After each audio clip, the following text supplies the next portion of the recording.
Hi, I'm Ivy and I'm a senior editor at The Nest.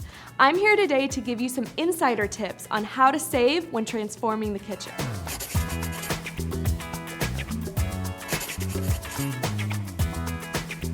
Buying a home is one of the most exciting milestones of your life. And while renovating and upgrading can be fun, it can also get overwhelming, not to mention expensive. The average cost of a kitchen reno is around $22,000. Luckily, there are ways to cut costs, and that's where I come in. Buying new kitchen cabinets can be pricey, so why not save by simply refreshing the ones you already have? Giving your current cabinets a fresh coat of paint and swapping out old handles for new hardware will spruce them right up. The entire effort is likely to only set you back a couple $100s if you DIY.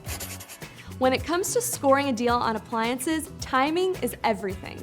Wait for the big holiday sales or shop in September and October when last year's models are discounted to make room for new stock. Countertop costs can skyrocket into the thousands if you go all out with high-end materials like natural stone. To save money, look for marble or granite remnants sold at a discount to use on the kitchen island, and go with less expensive materials like laminate or butcher's block for the rest of your counter space. Another way to make your kitchen more inviting without spending a lot, update the backsplash. Tile can be pricey, ranging from $25 per square foot to install ceramic and up to $36 for stainless steel.